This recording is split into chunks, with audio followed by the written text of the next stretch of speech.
Grind with Andrew and Lance. Today we're going to recap the divisional round and then take a look at the championship games, head to the Super Bowl, see our thoughts on that. But first, how are you doing, Lance? I heard that you were dealing with some things this past week.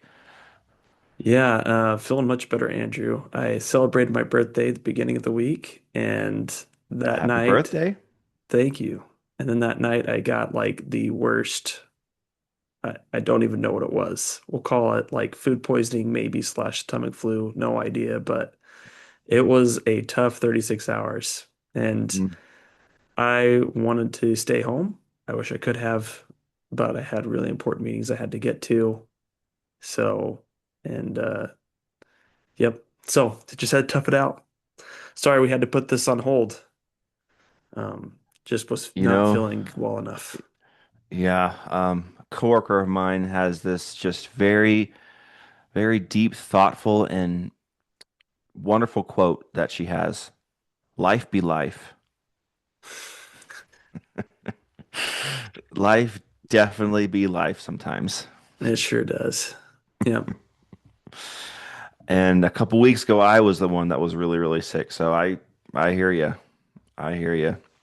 I don't know if I had a stomach issue, but I definitely had a flu-like issue. So that stuff's going around, and it's just good to be better. Yep. Absolutely. Yep. All right. So without further ado, should we get into the four games from last week? Let's do it. All right. And they're three of the four were really competitive. We'll just say that. Let's start with the first game on Saturday, Bills at Broncos. Um, this one was a roller coaster ride. For a little bit of the first part of the game, you thought, oh man, the Broncos are going to take control of this. And then all of a sudden you're thinking, are the Bills going to win this game? And then it goes into overtime, and you're thinking again, are the Bills going to win this game? And then nope, Broncos pull it out. Um, Josh Allen didn't have a great game overall. I think he had a handful of turnovers. He still threw for 283 and three touchdowns, so he tried to will his team to victory, but those turnovers just weren't enough to overcome. James Cook had 117 yards rushing. He did great, but he had that big time fumble. That fumble was in the middle of them taking control of the game. Like the Bills just kept running on him, leaning on him, getting gashed runs left and right. And then I forget which linebacker it was, but he placed a perfect textbook tackle right on the football of James Cook. I don't know if I fully blame Cook for the fumble itself because the tackle was just elite form, right on the ball, popped right out. And the Broncos took control and went into overtime. And there was a controversial call. I want to at least address that. That catch interception from Brandon Cooks to McMillan. Um, some people don't agree with the call, that they think it was a catch because Cooks had the ball. Then if you slow it down, his knee goes down. I'm not sure how I feel about it. They looked at it and they called it the way they called it. I think on the field, they called it an interception. So whenever you call it something on the field, it's really hard to overturn it sometimes. And this was like a 50-50 play to me. Because even though, yes, he had control when it looked like his knee was down, according to the rule book, if you're going to the ground, you have to complete the catch with possession all the way through the ground. And he was going to the ground, and by the time he hit the ground is when McMillan was pulling it out. So it's tough for me. If it would have been called a catch on the field, I would have been totally fine if they didn't overturn it, because that's how close it was to me. But that play ended up being the turning point of the game because I think that might have been in overtime. Yeah. Um, and that could have put the Bills in field goal range. But instead, the Broncos get the ball back. They march down the field, and then they get a couple PI penalties in their favor, which, that definitely the second one I think I agree with because the ball was underthrown. And I know it's difficult for cornerbacks to defend balls that are underthrown, but he did kind of go through the receiver when the receiver was trying to slow down. So it's tough, but overall, it was a really good game. Broncos put out the win, but in a way, both teams lost because Bo Nix on a really strange play call. I think it's right after that interception, actually.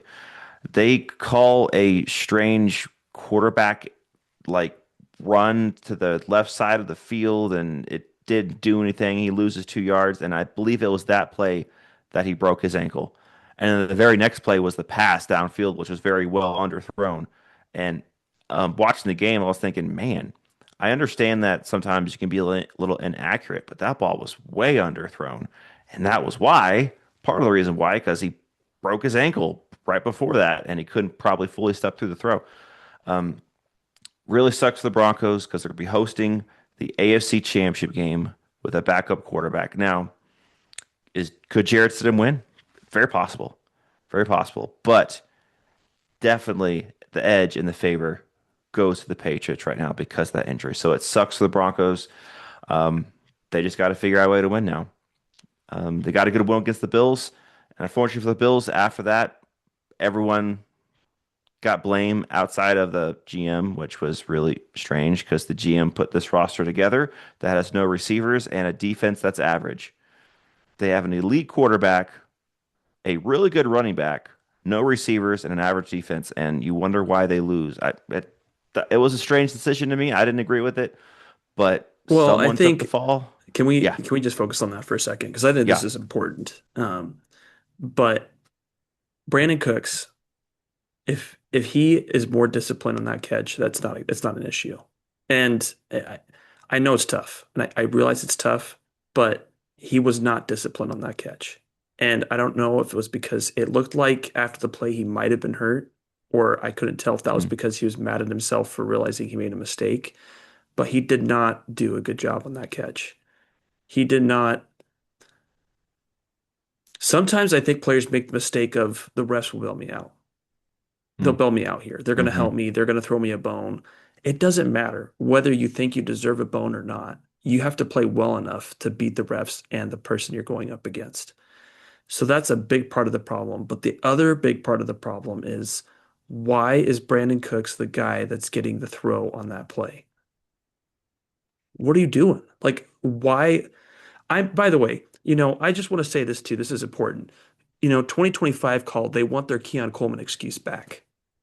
Like, I'm so tired of it. It's over. You hmm had an entire season to realize that Keon Coleman was not who you thought he was going to be, and you keep leaning on this dumb excuse.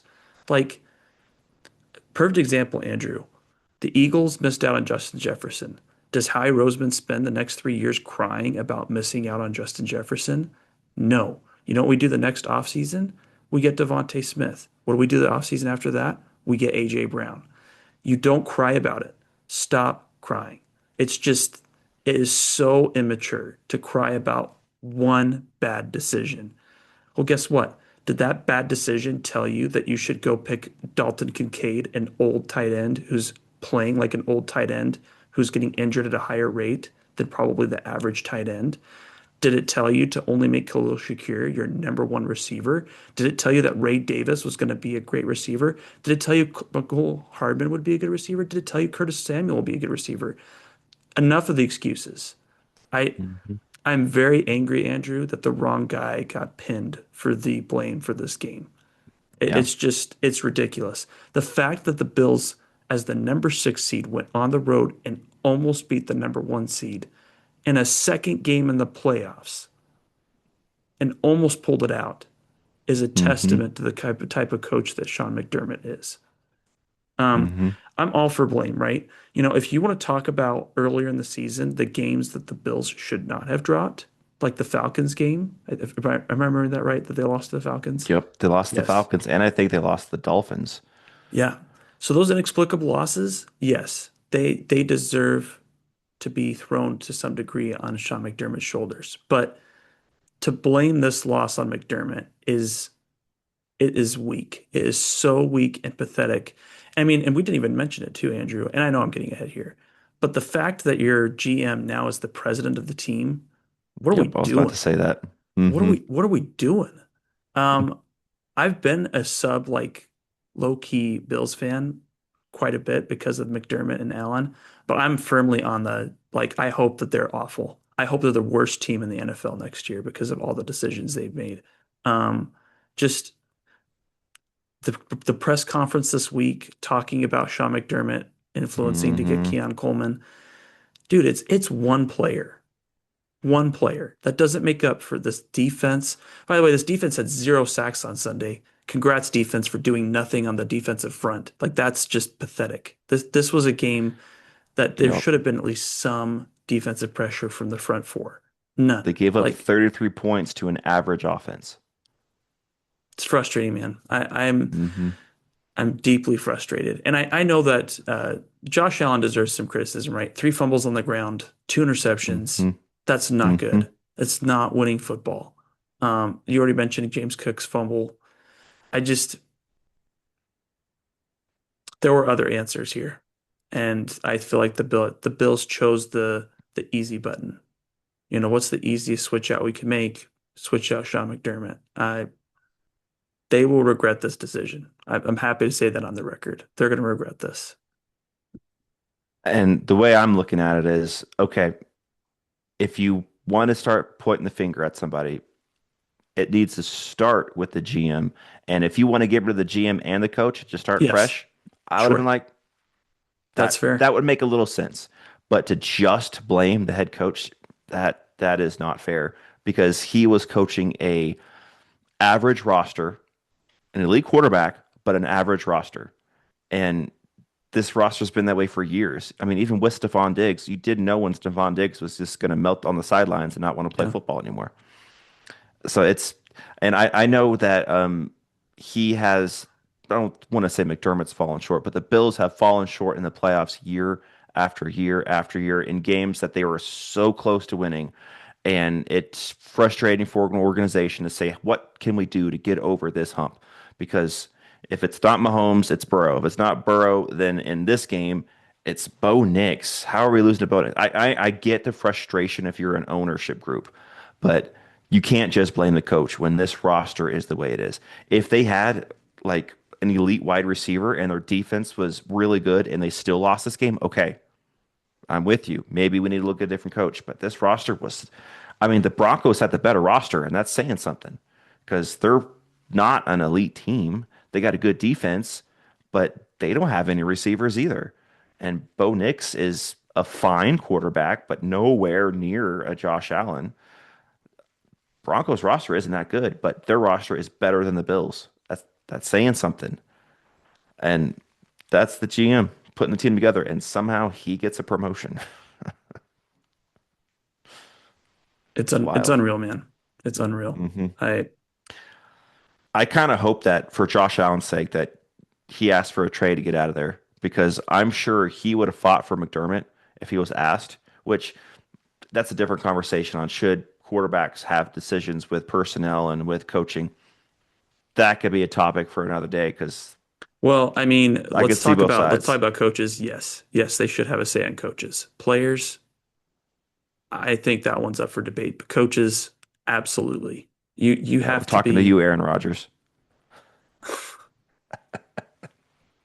just it's unreal, man. I seriously cannot Hmm. believe Yeah, what a and game though. Really, this was a great game.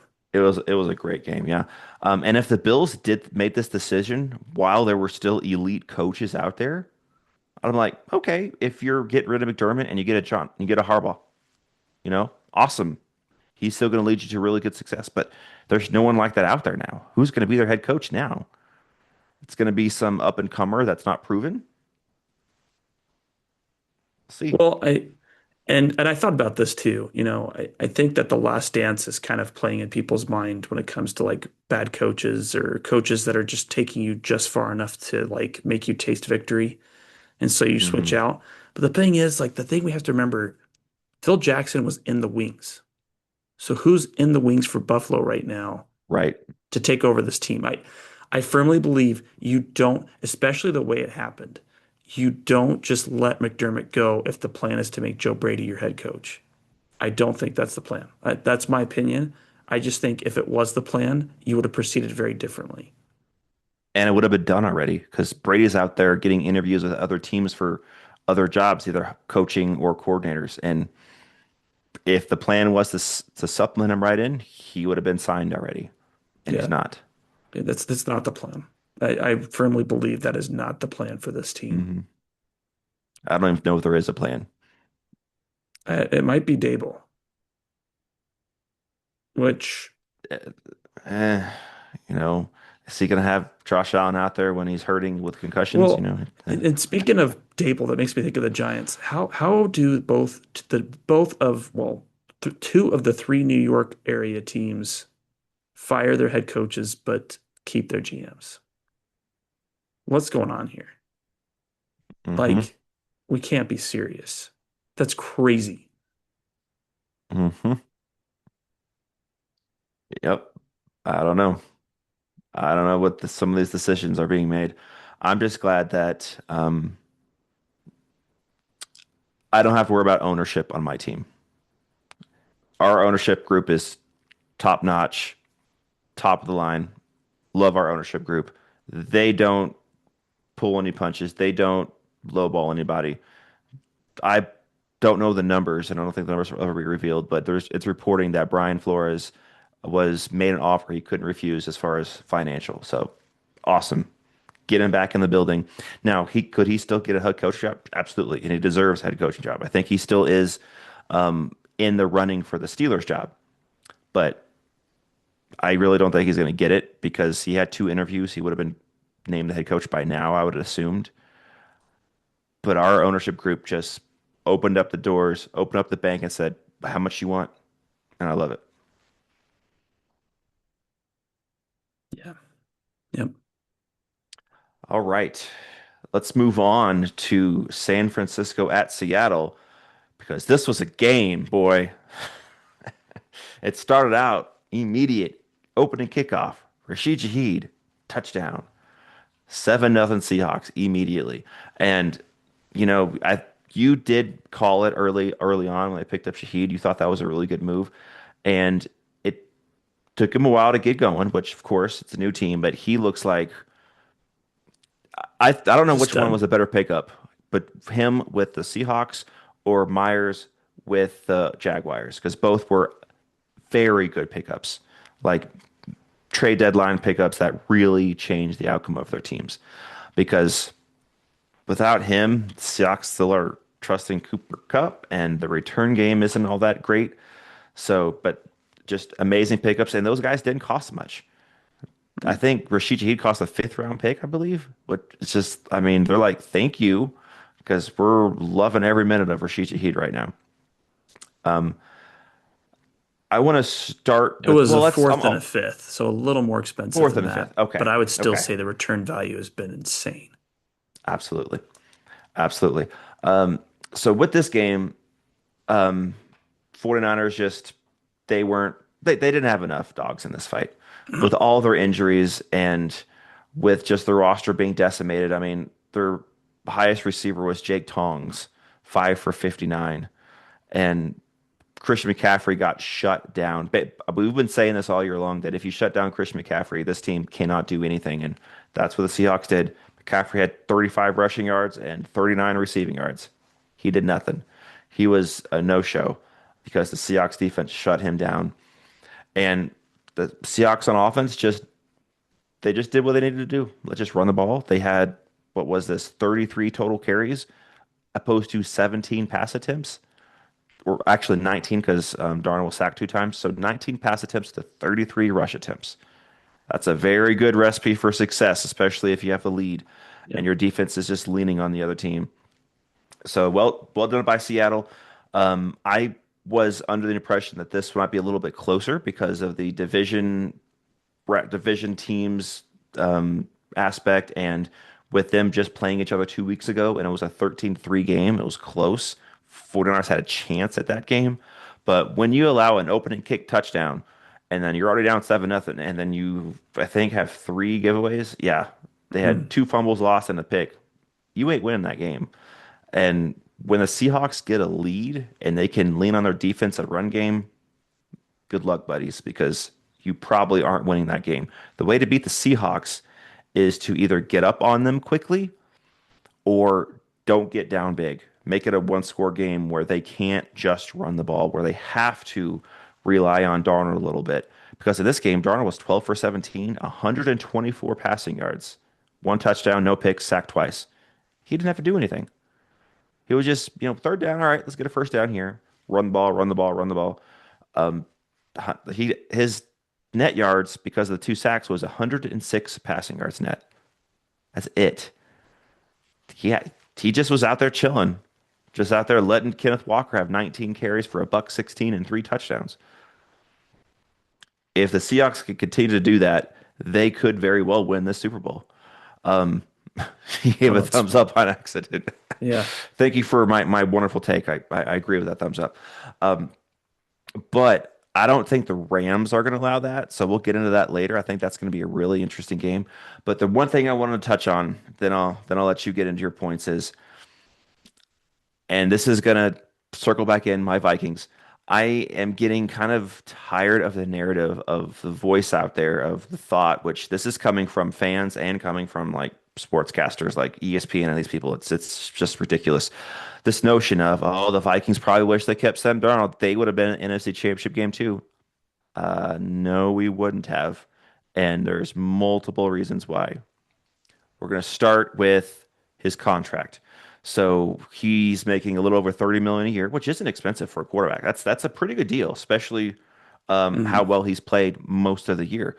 But if we brought him in for $30 million, who would we have not have signed? Because we wouldn't have been able to sign everybody. Are we talking about Allen and Hargrave on the D line? Now I know they haven't been great, but I think they've been a little bit better than people have complained about, mainly because of the depth that allowed on our D line. So if we don't have Allen and Hargrave and we're having to start Jalen Redmond and like a Thierry Mingman Dawkins, our draft pick from the fourth round, if we're having to start these guys instead of letting them be just rotational guys, I don't know if they have as much elite production as they had this year because they got to go out there fresh when the offensive line is already gassed and tired because Allen and Hargrave took those first and second down reps. Then they came off the field when they're tired, and it's just a rotation thing. So without Allen and Hargrave, our D line isn't as good. It's definitely not as deep. Now, could you argue that maybe we signed some other guys that are cheaper? Maybe, but would they have done as much as Allen Hargrave? Now, I know both of them, their production doesn't meet their contracts. That I completely agree with. Their contracts are a little bit higher than what you would expect from what you got out of them. But still, they allowed our D line to be really, really good. If they weren't on the team, I don't know if our D line is as good. And that's going to cause some problems because in the secondary, we have two cornerbacks. There's no one else out there that we trust at cornerback. And with that, we're having Josh Metellus kind of be our third roaming cornerback. And as we saw against the Eagles, AJ Brown torched him like twice, easy, because Josh Metellus should not be defending elite receivers. He should be defending tight ends and things like that. Mhm. So if our D line isn't as good, we're not getting as good of a pass rush. Quarterbacks are going to pick our secondary apart because we don't have the dogs out there to hold up for more than 3 or 4 seconds. So it's a butterfly effect kind of a thing. But the biggest reason why we would not be in the NFC Championship game if we had some Darnold. Now, would we be a playoff team? I could hear that argument because our quarterbacks this year have been hurt or not playing well. So Sam Darnold, he doesn't really get hurt. So he probably would have played all 17 games.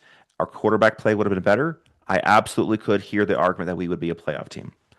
But we would not be in the NFC Championship game, and I we might not even win the division. That's up in the air. That's 50-50.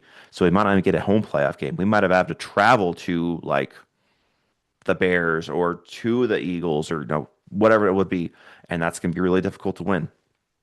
But the biggest thing is coaching. So with Sam Darnold, I pulled up some stats. His last like 8 games, week 11 through 17, he had 9 touchdowns, 9 interceptions, and he was sacked 13 times. So he didn't really play well his last 8 games. He had that 4 interception game against the Rams in like week 11, I think it was. So he was struggling, but the team was still winning. How do they do that? Because they focused on the run game when he was struggling. Beginning of the year, he had a really good year. He was in like MVP type of conversations the first half because he was dealing, he was doing looking real good. Him and Jason were unstoppable. But defenses kind of adjusted, and halfway through the year, he was starting to struggle a little bit. 9 picks to nine touchdowns. That's not great. So what did the Seahawks do? They focus on the run game. They take the ball out of Darnold's hands. Look, just like I gave with the stats of this game against the 49ers, he had 17 pass attempts. And if you look at some of these games that he was struggling, he had 26 pass attempts against Tennessee, 26 pass attempts against Minnesota. He had 27 pass attempts against Carolina. They're taking the ball out of his hands. It's kind of rare to see quarterbacks pass for less than 30 attempts in this day and age, in this the way football is now. But that's what they did. Take the ball out of his hands, lean on your run game, lean on your defense, and they continue to win. When you think about the opposite side, what did Minnesota do in 2024? Second half of the year, they gave him the ball more. He had over 40 pass attempts in most of those games. And what happened? He struggled against the Lions and he really struggled against the Rams, and we lost those two games. So if we had Sam Darnold, will we make the playoffs? Maybe. Very good chance. But the coaching staff would not focus on the run game and defense. Kevin O'Connell would want to air it out with Sam Darnold. And if you're letting him be the focal point of your offense, I Mhm. don't think you're going to have as much success, especially in the playoffs. Now, if he's a cog in the machine, yes, like the Seahawks are doing right now, you can absolutely have success.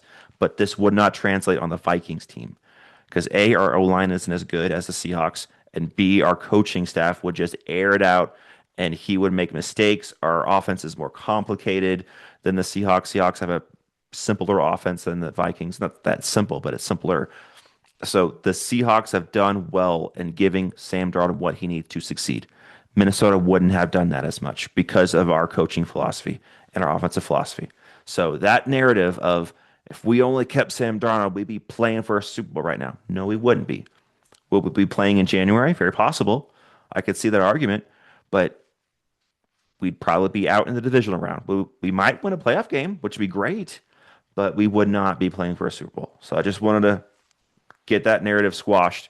Because Sam Darnold's a good player, a lot of talent, but he is not going to carry you to a Super Bowl. He can be part of a Super Bowl team, and he has the chance to do that this Sunday. Yeah, I was going to text one of my friends that's a Seahawks fan after this game and say, congrats to your Seahawks and Trent Dilfer. I mean, Sam Darnold.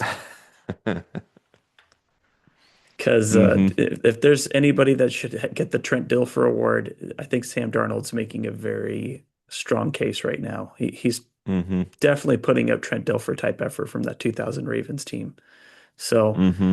yeah, it's very interesting. The Rashid Shaheed trade is just awesome because the fact that you look at that opening kickoff, and if you're the 49ers and you already sense trouble coming into this game, and then to have a 95-yard kickoff return just Hmm. absolutely takes every single bit of wind out of your sail and makes Yep. it feel impossible. I don't think there's anything else I'd add, Andrew. I'm going to give a props to Cooper Kupp and being the leading receiver for this game. Turns out that maybe he can do something. We'll see. I don't know. I still feel like that's a story for another day, but not been Hmm. what I expected from someone that's getting paid pretty good money. Um, Hmm. but I think one of the big things between the Vikings and the Seahawks when it comes to why Darnold succeeds, Kenneth Walker and Charbonnet together have been a far better backfield than the Vikings have right now. Absolutely. Absolutely. Just And their team night and trusts day. them to run the ball as opposed Yeah. to KOC. Well, and it's not that what you guys have is bad. It's just Right. it's like average. And that's how I would Hmm. describe it. It's an average running Fair. group, whereas this is an elite running group. I mean, 116 yards on the ground, 6 point yard, 1 yards per carry. Um, yeah, that's elite rushing right there. Yep. And the Seahawks are going to be without Charbonnet next week. That's a big Could loss. be a low key, that could be a low key big thing there. Yeah. Yes. Well, should we get to the next game, Andrew? Let's do it. Let's get to the turnover happy CJ Stroud Texans. So Texans at Patriots. Um, the final score is 28-16, but this game was a game going into deep into the fourth quarter. But CJ Stroud, man, I mean, even outside of his four interceptions, he was playing terrible. There was probably three or four more plays that could have been interceptions that the Patriots just missed out on, kind of a thing. He was out underthrowing receivers, throwing behind them, overthrowing them. It was just all over the place. I didn't understand it. I'm not saying CJ Stroud is an elite quarterback, but he is much better than he played on Sunday. I don't know if it's the cold. Maybe he's one of those quarterbacks that can't play in the cold. Perhaps maybe he's like a Tua kind of a player. Who knows? But it was probably his worst performance as a professional quarterback. And it's the worst time you can do it. And even with all that, his defense tried to keep them in the game. The Patriots tried to say, all right, Texans, you want to try to come back on us? Because over and over, when CJ Stroud made a bad interception or a three and out, Patriots couldn't take advantage. And the Texans get the ball back. You're like, okay. So yeah, CJ Stroud, four interceptions, 200 yards passing, one passing touchdown. They also lost a fumble from Woody Marks that was in the red zone about to score a touchdown. They had a fumble. It just, oh, it was so bad. Um, and going to the Patriots side, like I said, they weren't all that great either, especially on offense. Their defense played phenomenal. Give credit to their defense. I kind of underplayed their defense a little bit. I knew their defense was good. I didn't think it was really good, but they were in CJ Stroud's face over and over and over. Now that also credits that the Texans O line and their checks weren't all that great. They weren't getting CJ Stroud protected, but shout out to the Patriots defense. They had so much pressure. They only sacked CJ Stroud three times, but I can guarantee there was at least 12 or 15 pass plays where he had people in his face almost immediately. So shout out to that Patriots Well, they defense had from they had pass nine rush getting QB to him. hits. Yeah. That tells you quite a bit of that. Hmm. Absolutely. But the Patriots offense, Drake May sacked five times. This is crazy. So CJ Stroud threw four interceptions, played poorly, but he had a higher QBR than Drake May by 1 point. Well, by point 3 points, but he had a higher QBR than Drake May. Not pass rating. Pass rating was terrible for CJ Stroud, but QBR, they gave him higher than Drake May did. Because Drake May was sacked five times. He only threw for a set 179 yards. He did throw three touchdowns, and a couple of those touchdowns were elite throws. Gotta give him credit on those. And that Stephon Diggs catch was an elite catch. Like that throw was a missile, and Diggs pulled it in the end zone. So credit where credit's due, but man, the Patriots tried to give the Texans hope every single time. They lost two fumbles. Drake May had four fumbles in this game. I mean, it just Well, and he that's going to tried. factor into his QBR too, That for the too. Yeah, record. that's very true. That's very true. And then the Patriots run game, they were fine. They eventually tore that second half of the game, started leaning on the Texans a little bit. Stevenson had 70 yards rushing. Harrison had only 25. Travion was pretty much in check. And then Drake May had some key third down runs to get a first down. So they had 105 rushing yards, which is pretty decent. But overall, this game, which I think I mentioned this in our chat, came down to two plays. And I'm not giving the Texans excuses. I'm not saying woulda, shoulda, coulda. They should have won this game because of this happened. Ball bounces their way. You can say that any game, but it comes down to two key plays for me because this game was actually more competitive than the score. Because both teams' offenses couldn't really do anything. But the score was 7-0. Texans second possession. So the first possession, Texans three and out. First possession, Patriots three and out. Actually, it's opposite. Patriots get the ball first. So Patriots three and out, then Texans three and out. And the Patriots get the ball, march down the field, score a touchdown. I think that was the tight end. Well, I think it was a no, it wasn't a tight end, but it was a receiver just straight up the middle that caught the pass. I think it was Kayshon Boutte, and then just outran the defense to score. It was a great play by the receiver. Then the Texans get the ball, march down the field, great drive, and they're on the 2 yard line, I think, third and goal and they get a heavy formation. They'll go jumbo package with all kinds of big boys. They even had a lineman as their fullback, which I love that play call. As long as your lineman has a little speed to him, can get up the field quick enough to get a good block. I love that design. That's awesome. Um, The problem was, though, linemen aren't really used to the stance that he was in. And for the snap, they had a tight end going in motion. And then while the tight end was going in motion, the lineman fullback probably isn't comfortable in that stance for too long, then puts his hand in the dirt while the tight end is going in motion. And so they snap the ball before the tight end fully gets set, which if there's one person in motion, that's totally fine. You can be in motion and snap the ball. Nothing wrong with that. But you can't have two people moving at the same time. And so they snap the ball, score an easy walk-in touchdown. It's 7-7, looks like a really good game, but they throw the flag because while the tight end was in motion, the fullback moved as well, and the tight end didn't fully set before they snapped the ball.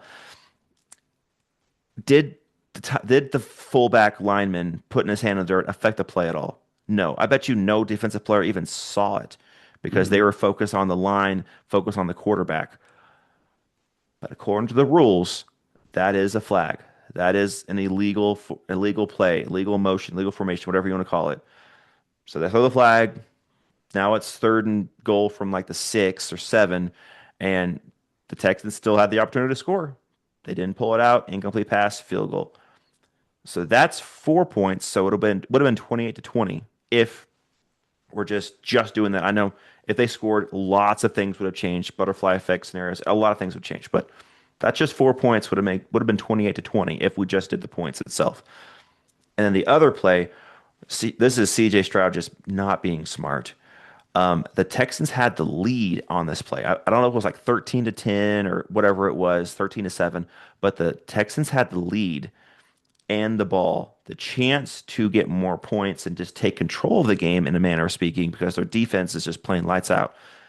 And the play call itself, I was cool with. I think it was either first down or second down.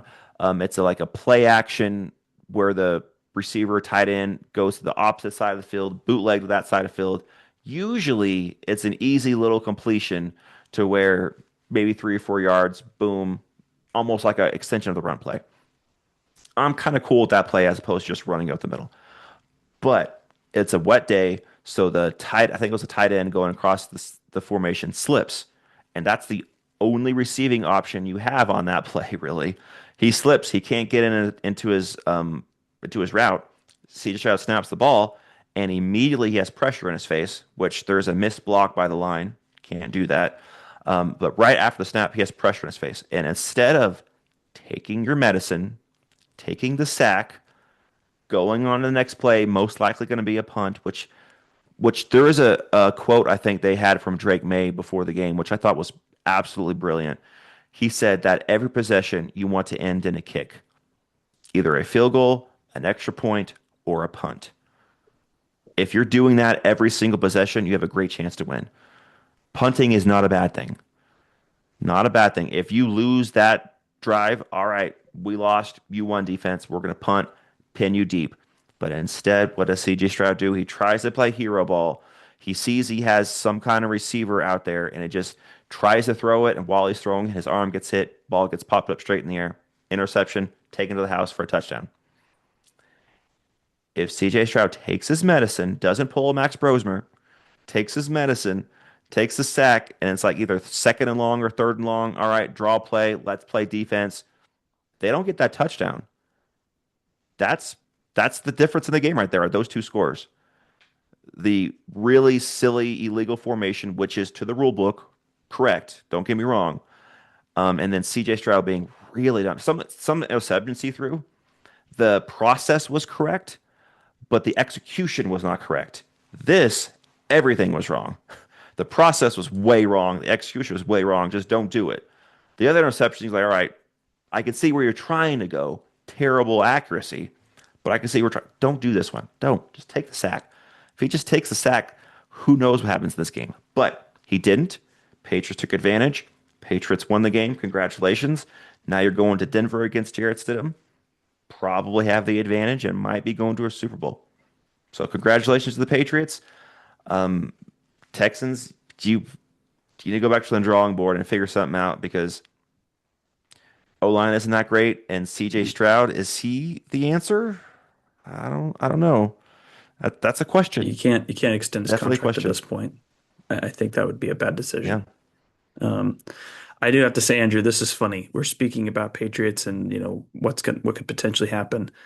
My Hmm. wife shared this with my parents because we do like football picks together without even Hmm. talking to me. She said, open quote, I think that this Sunday will be an automatic win for the Patriots against the Broncos. It seems like the Pats have had an easy playoff run. Close quote.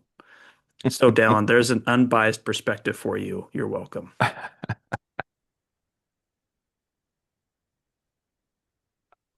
That argument definitely can be made. I'm not going to go down that route because any given Sunday, anybody can win. But if you're just apples to apples, looking at everybody's route to the title game, the AFC and the NFC title game, the Patriots had to go through the Chargers with a quarterback that can't play in the playoffs and Justin Herbert. Then they had to go to the Texans that CJ Stroud gave them the ball every single turn you can think during the title game. The Broncos had a bye, but then they had to go through Josh Allen. So that's a really tough ask. Go on the other side, the Rams had to go through the Panthers, who gave them a game that should have been that close. So that's maybe more question marks on the Rams, but they had to go through the Panthers, who were hyped for that game I at would home. I would say that the Panthers were.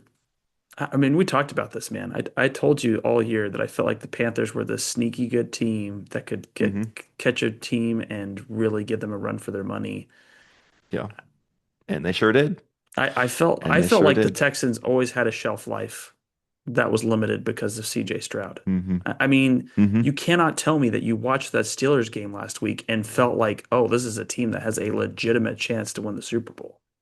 I would not believe Hmm. you if you told me that. I yes, the Texans defense played phenomenal, but I just did not have any faith that they were going to go into Gillette Stadium and beat the Patriots. And that's not to say the Patriots don't deserve credit. Every team deserves credit. But I think at the Hmm. same time, this is where I think it's important. When it comes time to next year, am I going to say that it's likely the Patriots repeat this type of success? No, I don't think they will. I think they had a Toronto Raptors type of season. Hmm. The window opened and they snatched the opportunity. It's going to be really tough to repeat because they're playing the first place schedule now. And the first place schedule, it makes a difference. It really does because there's at least a couple games there that you're playing different from the Bills. And the Bills are still going to come back next year. I'm frustrated at the decisions they made, but they're not going anywhere as long as Josh Allen is there. Um, Hmm. but they're going to have a tougher path next year. So we'll see what happens. But I do think that the Patriots are in a they should win this game next week scenario. They definitely have the advantage. And I mean, I'm not gonna just give them the win because the Broncos are a Mhm. very competitive team. They're they're professional. They have a good coach. Their fans are gonna be hyped. They're gonna have home field advantage and just raucous crowd. But man, you can't say that they are a favorite in this game. The Patriots are definitely favored because of the quarterback situation. If Bo Nix was Well, in, it I would say the Broncos are probably favored if Bo Nix but was like in. the other part too is they don't have an elite rushing game right now. They don't, but J.K. Dobbins might be playing, which is interesting. What percent of J.K. Dobbins is coming back? Like, I don't think Yeah. anyone knows that. Is this a guy that's just coming back because it's like, when Brandon Graham came back for the Super Bowl last year, it was awesome. But I think most people agree it was like a token gesture. It was a token game. So, what type of Hmm. Dobbins is coming back for this game? Yeah, it's hard to say, but I mean, even if it's like an 80% J.K. Dobbins, that's probably better than what they have. Then Because R.J. Harvey? Harvey is average. He's fine. He's a good receiving back, but as far as just a running back, No, not that great. And then they definitely no. have, I think they have like, oh, I forgot the guy like Jalen McLaughlin or something like that. I think it's McLaughlin. He's just a guy. He's he's just out there, getting some touches. So it's going to improve that run game. But I do hear what you're saying. And again, I'm not just giving the Patriots the win, but they definitely have the upper hand going into the game, 100%. And their run defense is elite going up against. The Broncos run offense, which isn't elite, so it's going to be on the arm of Jarrett Stidham. Can he win the game? And I don't know. We'll see. We shall see. Well, yeah, we will definitely see. Yep, So we'll get into our picks here in a second. Let's wrap up here with Rams and Bears. This was a game that shouldn't have been a game that ended up being a really good game that it's annoying. It's annoying that the Bears just do this every single time. But overall, the game wasn't really exciting as far as offense because the weather was an issue. It was really cold. It was snowy at the beginning of the game, really wet. So both offenses were just kind of meh. Um, but in the fourth quarter, which is the only time that matters for the Bears, um, again, they're down. I think it was what 17-10 with the ball with like 2 minutes or less left. And I mean, actually, so I need to circle back a little bit. I think what happened was I think the score was 14-10, and the Rams were marching down the field about to kick a field goal, and or did they score a touchdown there? Let me actually double check because I want to make sure I get this right because I didn't like the amount of time that they took to score their last touchdown or last. So it was touchdown. Okay, so on that they have first and goal from the 5 with 8:50 left. And they just score immediately. I'm thinking that's way too much time for this Bears team. You need to milk some more clock off that. You need to milk some more time. That's just silly to give them that much time. And what happens?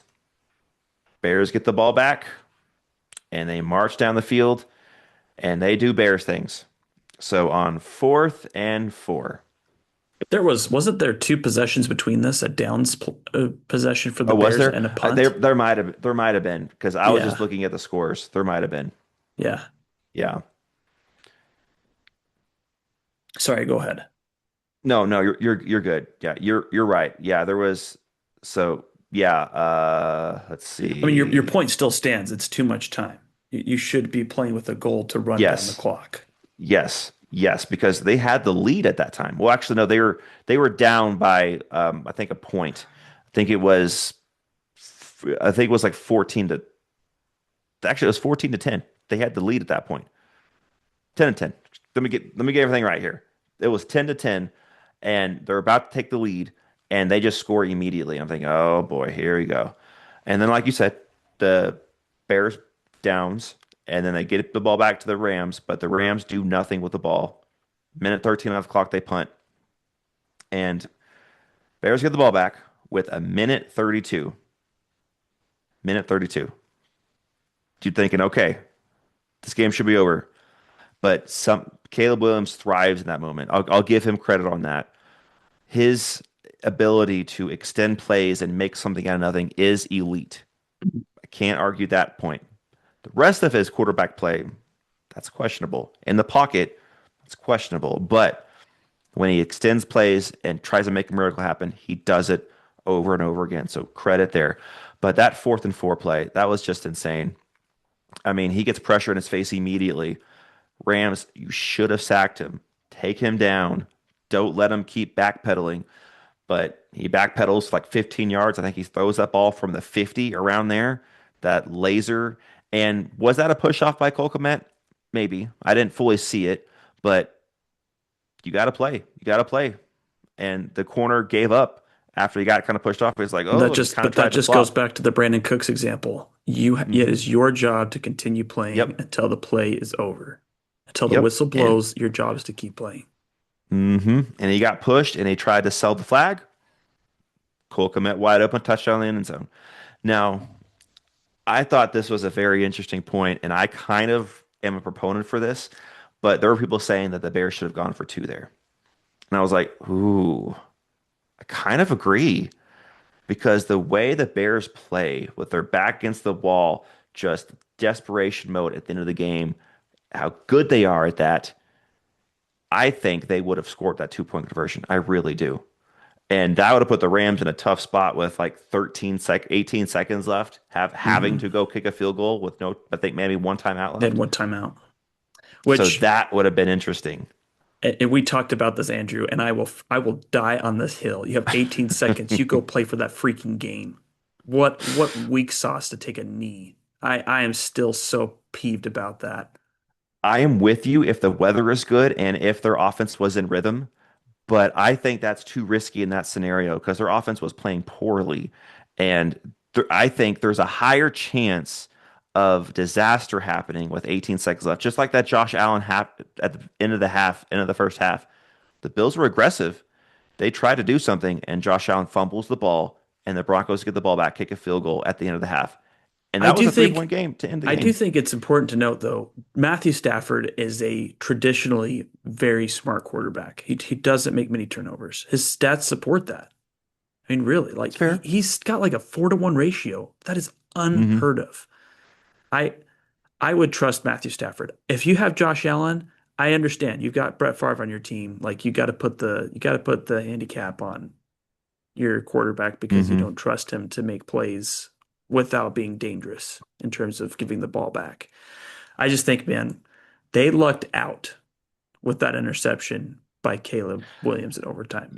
Yeah, Lucked that and I out. mean in overtime they get the ball first, which you don't want the ball first in overtime. Let me No. start with that. You want the ball second, but they get the ball first, and right when they went three and out, I was like, no, no, I do not want to see a Sam Darnold against Bears NFC Championship game. That's the Vikings' nightmare. Vikings fans' nightmare right there to see that. I was like, no, this isn't happening. This isn't happening. And then the Bears get the ball and they start just march down the field, first down after first down after first down. I'm like, no, no, no, no. And they're like 15-ish yards away from possible field goal range. I'm thinking, oh man, how are they doing this? And Caleb Williams has all day to throw and he's in the pocket. I think that was the key. If he went outside the pocket, he might have either A, had a easier passing angle or just ran it, but he stays in the pocket. He's not the best pocket passer. And I know that DJ Moore, he didn't run the right route. He didn't fight for the ball. That's part of it for sure. But I want I want Caleb Williams in the pocket at all times. All times. Either he's throwing from the pocket or he's getting sacked in the pocket. That's how you beat Caleb Williams. And I know that the Rams got no pass rush. Williams had all day on that throw, but he throws that laser that DJ Moore doesn't quite run the right route on. Interception. I'm like, oh, thank you. Thank you, Lord. Thank you, Lord. And then I see the Rams get the ball back, start chewing up clock, getting first downs. They're in field goal range after that Devontae Adams catch. I was like, oh, I can breathe. But then they started to struggle after that, and that was a long field goal. It wasn't a chip shot. It was like almost like it's like 50 something yard field goal, I think. I was like, oh, don't do this to me. And he makes it. I was like, It oh, was a 42 yarder, so it's a little better 42 than you thought it yarder. was. Okay, But it's but I still mean, it's it's still still long. not a chip shot, and especially in windy conditions in Chicago. So I was like, oh, don't do this to me. And he barely squeaks it through. I'm like, oh, thank you. Thank you. I don't have to worry about hearing about Bears NFC Championship game, Ben Johnson's first year. I'm like, don't just stop. So the clock struck midnight for Cinderella finally.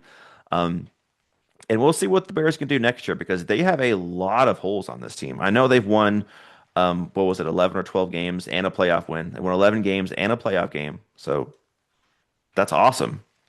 Really good. But they have a lot of holes on this team. And Caleb Williams they can't continue to do this in the fourth quarter and expect to have success. They need to have leads. They need to be able to run the ball in the fourth quarter instead of Yeah, being down by two scores. I agree with you. So their defense has a lot of holes. They need more receivers because they can't just rely on tight ends to make these great plays, which they have good tight ends. Colson Levin's great, but they need another receiver. They need some more defensive pieces and probably a legit running back as opposed to two average running backs. Monogany and Swift are fine, but they could use like a stud running back. So they have some holes. We'll see what they can do. Um, but I'm just glad I don't have to hear about them in the NFC Championship game. Yeah, it was a good game by both teams. This was, I think, the best game of the week. Well, man, that The Broncos Bills Bills game Broncos was was good. Yeah. it was impressive. Um, Hmm. but I give a lot of props to both teams. The Bears played well this year. I mean, they played like a team that belonged. I think that that's exactly the way I would phrase it. You know, They were very well coached. they had that 49ers game on Sunday Night Football, and that to me was the coming out party of we should take this team seriously. So Hmm. I give him a lot of props. The part that I want to understand about DJ Moore is this is not the first time we've had a situation like this happen. He walked off inexplicably from the field. I think that was last year. It might have been 2 years ago. And he said he was injured on that play, but I don't know. I'm sensing a little bit of weak mentality sometimes with this guy. Yeah. That route, I don't know what he's doing. I really don't. It looks like he just decided that the ball's not coming to him, therefore he's going to stop running his Hmm. route. I just, Man, I don't understand this. I don't understand this idea of, well, the ball's not coming to me, or like offensive linemen too. Oh, the quarterback will never come back my way. I'm just going to take the play off. Then the quarterback suddenly comes back the other way, and they're like, oh, whoa, whoa. Hmm. And then they Hmm. try to make a block, but it's too late because they took, 2 to 3 seconds off of the play. Like you play until the whistle blows. I don't understand why Hmm. this is such a hard concept for people. You don't stop until the whistle has blown. And if the whistle blows, great. Go take a break, take a breather. But until then, Hmm. you finish your route, you run it all the way through, you look for the ball. Like, even if Moore doesn't catch that pass, if he's just in the spot to help break it up, like we Bears can win. live with that. Yeah, Bears win if he doesn't do that. Yeah. It just very strange, man. Very, very strange. But yeah, big win by the Rams. They deserve to be Hmm. in the NFC Championship game. And yeah. Should we move to our picks? Let's do that. Last thing I'm gonna touch on though is Ben Johnson needs to quit having that Dan Campbell syndrome and going for it so many times on fourth down. I mean, if you look at the game script, there was probably like 3 or 4 times that they gave the ball back on downs because They they did. fourth down, fourth down. And Caleb Williams had 3 interceptions that game. Not just that one, Backbreaking. but he had 3 interceptions. So Yeah. still somehow they were almost about to win that game. But Ben Johnson needs to learn when situational time it is to go for it on fourth and not on your own side of the field at the 30-yard line. All right, it's 4th and 1. Let's go for it. Maybe not. Maybe punt it and not let the other team have the ball on the 30 already in field goal range. But I just give him credit. He had a great year. I was skeptical because I wasn't sure if he had was head coach material, but he did a great job. He's head coach They're going to material. be they're going to be a team that you got to take you got to take them seriously for sure next year. And hopefully not let them come back in the fourth quarter. Talking to you, Packers. Um, all right, let's move on to our picks. I don't think the first one's going to take super long. Patriots at Broncos. I thought about this a lot, and I really, really want to give the Broncos a legit fighting shot in this game. And I also kind of want to pick them to win this game, but I can't do it. I'm I got to go with the road team. I got to go with the Patriots. I got to go with Drake. Basically, both defenses are good. The Broncos defense is probably a little bit better, but it's because their pass rush is better. The Patriots run defense is better. So it's pretty close, pretty close. But I would give the slight edge to the Broncos overall defense. But the rest goes to the Patriots. Run game goes to the Patriots. Receivers probably lean a little bit to Patriots, even though the Patriots don't have elite receivers. They have better than the Broncos. And then absolutely quarterback goes to the Patriots. Drake May, I mean, even Drake May against Bo Nix, Drake May wins that battle. Now Drake May against Jarrett Stidham. And I I just don't see a way the Broncos can pull this out. Only way they can is if they either take a small lead or hang around where the Patriots can't just lean on the run game and they have to throw the ball, and then the Broncos can use that elite pass rush to force some fumbles because Drake may can fumble that football as he showed last week. So if the Broncos can keep it a one-score game or have a lead, force the Patriots to have to throw some, maybe get some sack fumbles. That's the only way they can keep it in this game. But I'm still going Patriots to win this game. I have them going to the Super Bowl. Same. I'm going to pick the Patriots as well. And I think it's just, I know people have joked about the Nick Foles comparison, but Nick That's Foles, a for the different story. record, he was a starter. He was a starter, had a competent career that's never been Stidham. He's Yeah, never, and Nick Foles played starting in week 11 that year. Right. week 11 and week 12. So he had plenty of games under his belt. He had playoff games under his belt before that NFC title game against my Yeah. Vikings, by the way. But Jarrett Stidham has had no snaps, no throws all year long. Yeah. Big difference. Yeah. Now, I agree with you. could Jarrett Stidham shock us? Possible, but highly doubtful. Yeah. Yeah. There's nothing else I think I'd add here, Andrew. And it's like I said, it's no still disrespect to the Broncos. They've had an amazing year and they can still accomplish it. But yeah. All right, then we'll move on to our last game here. This is going to be really good. Rams at Seahawks for the third time. The first time the Rams kind of blew the doors off the Seahawks a little bit because of those four interceptions by Sam Darnold. In the second game, they had a two-score lead, and Sam Darnold marched the team back and won the game. That was the one time I've ever seen Sam Darnold, like with his arm, come back and win a game like that. I was impressed. That was well done by Sam Darnold that game. Um, this game is going to be very competitive, very close. I think, though, the key factor, because it's even both ways, Rams pass offense against that Seahawks pass defense, that's going to be a lot of fun. That's great on great. Then the Seahawks run game against that Rams run defense, which is pretty good. That's good on good. That's going to be fun. But that Zach Charbonnet injury, that is what the deciding factor is for me. Because this would have been like a coin flip. I could go either way. Seahawks have the home field advantage, which might lean them. But I don't think the Seahawks are going to be able to control the game with the run game without Zach Charbonnet. I know Ken Walker's awesome, but he's not going to be he can't carry the ball for 30 or 40 times. They're going to have to give it to someone else, and I don't know who else they have.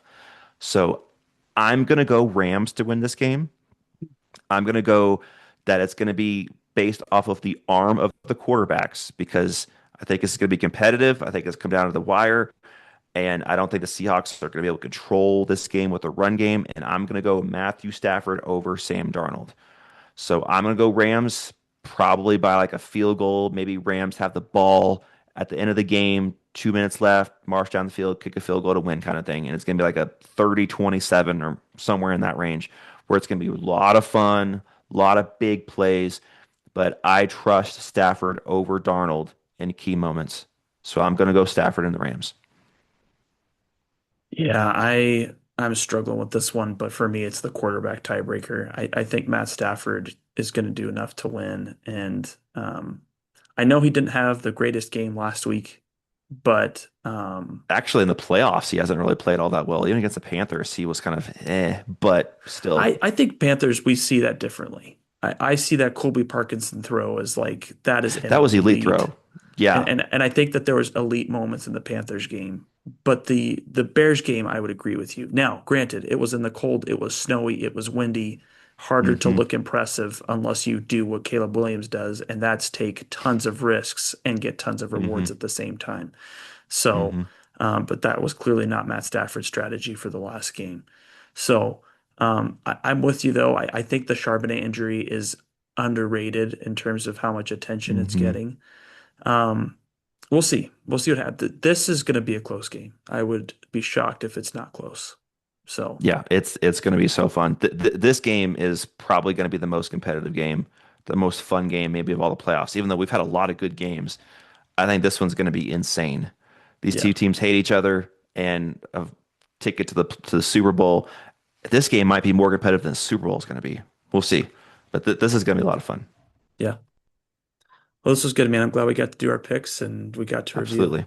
That was good. Absolutely. This is good. Well, thank you guys for joining us in this episode of the Gridiron Grind with Andrew and Lance. Be sure to like, subscribe, and comment, and we will see you next time. We'll see everybody. Enjoy championship weekend. Absolutely.